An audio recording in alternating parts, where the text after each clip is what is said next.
الحمد لله الذي لم يزل ربا رحيما كريما عالما قديرا وترا حيا قيوما سميعا بصيرا، والصلاة والسلام على سيد الأنبياء والمرسلين خاتم النبيين، أما بعد فأعوذ بالله من الشيطان الرجيم، بسم الله الرحمن الرحيم۔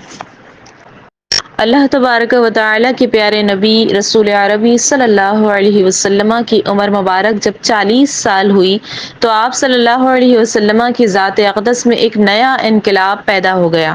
محبت الہی اور عبادت الہی کا ذوق آپ کو مکی زندگی کی مصروفیات سے نکال کر ایک غار میں لے گیا۔ وہاں آپ اکیلے رہ کر اللہ کریم کی عبادت میں مگن رہتے۔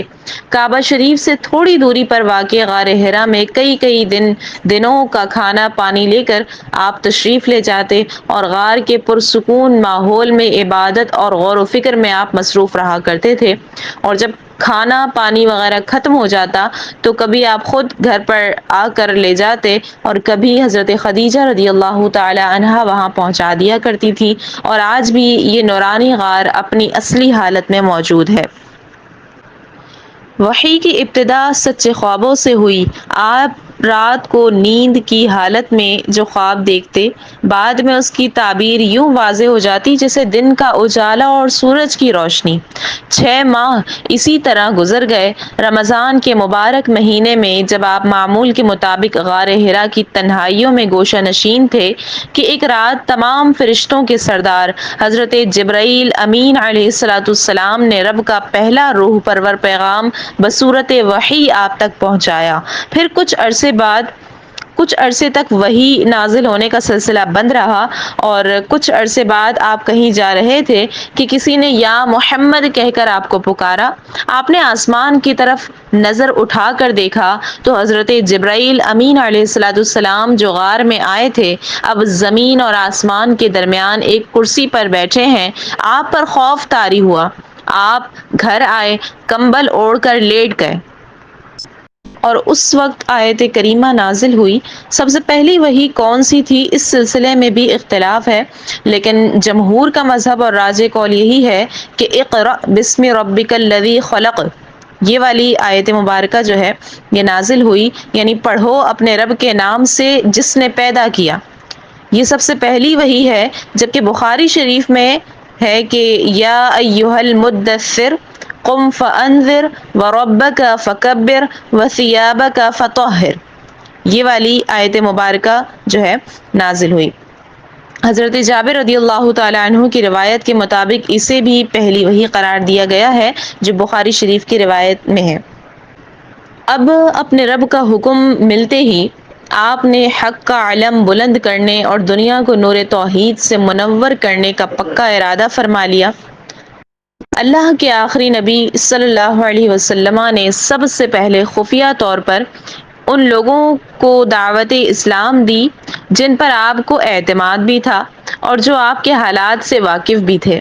ان حالات میں عورتوں میں سب سے پہلے حضرت خدیجہ رضی اللہ تعالی عنہا، آزاد مردوں میں حضرت ابو بکر صدیق رضی اللہ عنہ، لڑکوں میں حضرت علی بن ابو طالب، آزاد کردہ غلاموں میں حضرت زید بن حارثہ اور غلاموں میں حضرت بلال رضی اللہ تعالی عنہم نے ایمان قبول کیا۔ تبلیغ اسلام کا یہ سلسلہ خفیہ طریقے سے جاری رہا۔ جس طرح پیاسا میٹھے اور ٹھنڈے پانی کی طرف لپکتا ہے، ایسے ہی خوش نصیب روحیں دیوانہ وار اس دعوت حق کو قبول کرنے کے لیے لپکتی۔ 3 سال کے اس عرصے میں مسلمانوں کی ایک جماعت تیار ہو گئی، اور اس دوران آپ دار ارقم میں بھی رہے اور وہاں مسلمانوں کی تربیت بھی آپ فرماتے رہے۔ 3 سال بعد یہ آیت کریمہ نازل ہوئی، وَأَنذِرْ عَشِيرَتَكَ الْأَقْرَبِينَ، اور اے محبوب اپنے قریب تر رشتہ داروں کو ڈراؤ، جس میں حکم دیا گیا کہ آپ اپنے قریبی خاندان والوں کو بھی دعوت اسلام دیں۔ آپ نے ایک دن صفا پہاڑی کی چوٹی پر چڑھ کر قریش والوں کو بلایا۔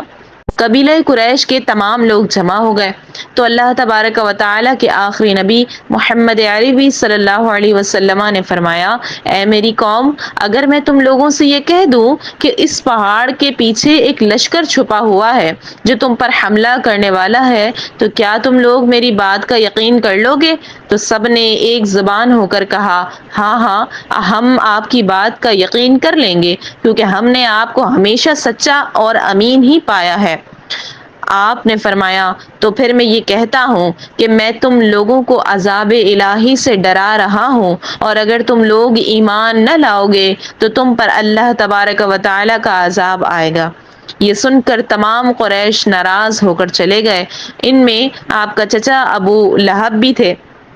وہ آپ کی شان میں بدزبانی کرنے لگا۔ آپ نے تو اس گستاخی کا کوئی جواب نہ دیا، لیکن آپ کے رب نے اس کی مذمت میں قرآن مجید فرقان حمید کی ایک مکمل سورۃ اللہب نازل فرمائی۔ اس کے بعد اعلان نبوت کے چوتھے سال سورۃ الحجر کی یہ آیت مبارکہ نازل ہوئی، فَاصْدَعْ بِمَا تُؤْمَرُ وَأَعْرِضْ عَنِ الْمُشْرِكِينَ۔ تو اعلانیہ کہہ دو جس بات کا تمہیں حکم ہے، اور مشرکوں سے منہ پھیر لو۔ جس میں اللہ تبارک و تعالی نے حکم فرمایا کہ کھلم کھلا سب کو دین کی تبلیغ فرمائیے، اور اس کے بعد رسول کریم صلی اللہ علیہ وسلم نے آپ اعلانیہ طور پر آپ نے دین اسلام کی تبلیغ فرمائی، اور شرک و بت پرستی کی کھلم کھلا برائی آپ فرمانے لگے۔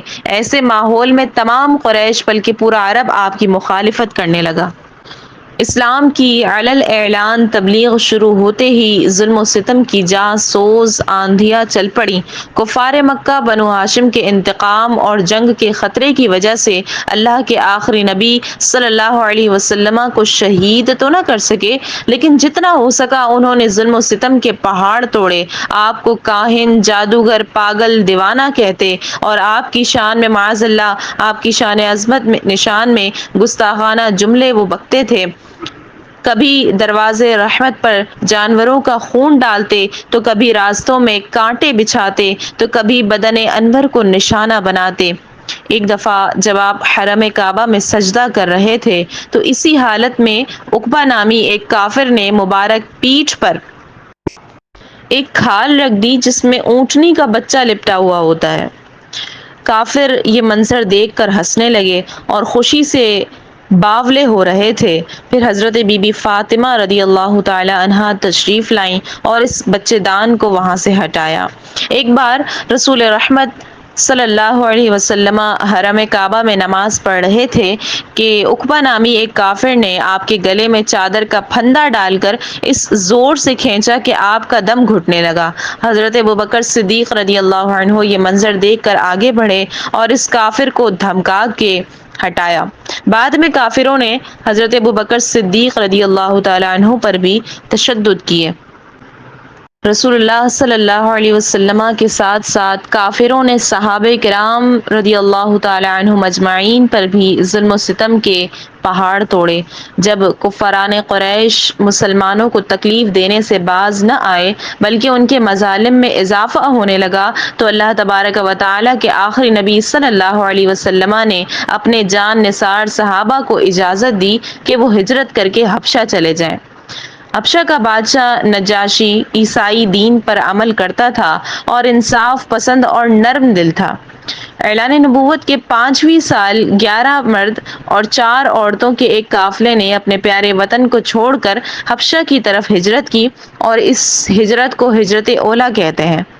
کچھ دنوں کے بعد مزید کئی صحابہ و صحابیات نے حبشہ کی طرف ہجرت کی، یہاں تک کہ حبشہ ہجرت کرنے والوں کی تعداد 82 افراد تک پہنچ گئی۔ یہ دیکھ کر قریش نے حبشہ کے بادشاہ کی طرف ایک وفد بھیجا، جس نے بادشاہ سے اصرار کیا کہ وہ ان مسلمانوں کو قریش کے حوالے کر دے، مگر کفار کی یہ کوششیں ناکام ہوئیں۔ کفار مکہ کو یہ خوش فہمی تھی کہ وہ اپنے وحشیانہ ظلم و ستم سے اسلام کی تحریک کو یا تو ختم کر دیں گے یا کمزور کر دیں گے، لیکن ان کی تمام تر کوششوں کے باوجود مسلمانوں کی تعداد بڑھتی جا رہی تھی، اور اس صورتحال سے وہ آپس سے باہر ہونے لگے۔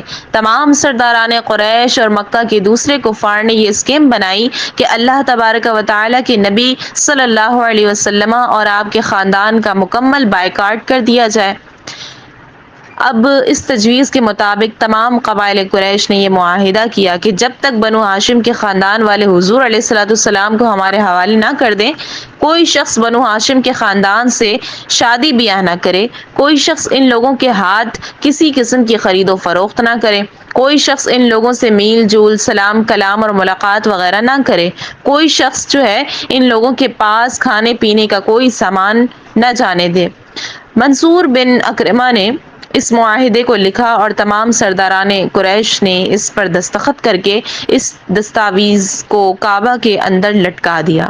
ابو لہب کے سوا تمام بنو ہاشم ابو طالب کی وہ گھاٹی جس کو شعب ابی طالب کہتے ہیں، اس میں محصور ہو گئے۔ ان میں غیر مسلم بھی شامل تھے جو صرف اپنے خاندانی تعلق کی وجہ سے آپ کے ساتھ شریک ہوئے۔ 3 سال تک تمام بنو ہاشم اس گھاٹی میں رہے۔ یہ 3 سال کا زمانہ اس قدر سخت تھا کہ وہ بنو ہاشم درختوں کے پتے اور سوکھے چمڑے پکا پکا کر کھاتے تھے۔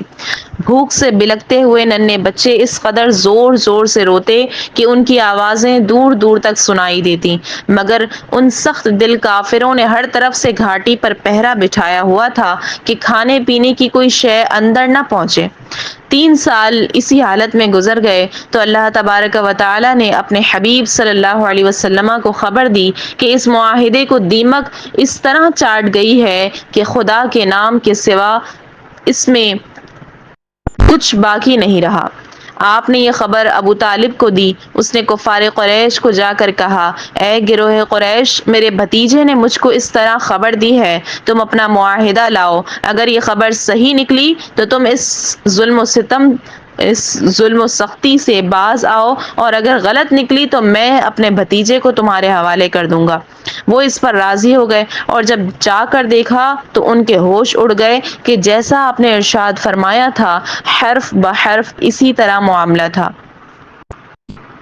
اعلان نبوت کے 10ویں سال جبکہ شعب ابی طالب کے محاصرے کو ختم ہوئے ابھی تھوڑا ہی وقت گزرا تھا، اللہ تبارک و تعالی کے آخری نبی صلی اللہ علیہ وسلم کے چچا ابو طالب کا انتقال ہو گیا۔ ابو طالب کی وفات سے آپ کو بہت صدمہ ہوا۔ ابو طالب کی وفات کو 1 ہفتہ بھی نہیں گزرا تھا کہ آپ کی زوجہ حضرت خدیجہ رضی اللہ عنہا بھی دنیا سے پردہ فرما گئیں۔ مکہ میں یہ 2 ہستیاں ایسی تھی جو آپ علیہ الصلوۃ والسلام کے بہت قریب تھیں۔ قدم قدم پر انہوں نے آپ کی حمایت اور مدد کی۔ جب آپ نے کفر و شرک کے تاریک اندھیروں میں توحید کی شمع روشن کی تو کفار نے جو طوفان بدتمیزی برپا کیا، یہ دونوں ہستیاں ہی اس مشکل وقت میں آپ کا سہارا بنی۔ ان کی وفات کے حادثے ایک ہی سال میں بڑی قلیل مدت میں واقع ہوئے اور آپ کو اس سے بہت رنج و غم ہوا، اس لیے آپ نے اس سال کو غم کا سال یعنی عام الحزن قرار دیا۔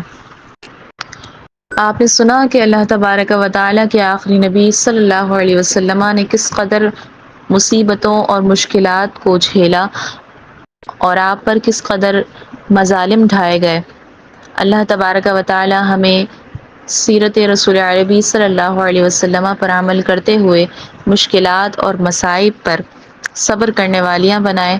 آمین بجاہ سید المرسلین صلی اللہ علیہ وسلم۔ الحمدللہ ہمارا یہ سلسلہ 12 روز تک چلے گا اور روزانہ 10 بجے یہ سلسلہ اپلوڈ کر دیا جاتا ہے، تو اپنے ریلیٹیوز اور فرینڈز سرکل میں اس سلسلے کو خوب شیئر کیجیے تاکہ مزید خواتین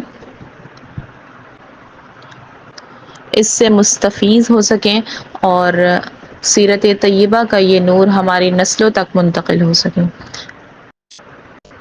وما علینا الا البلاغ المبین۔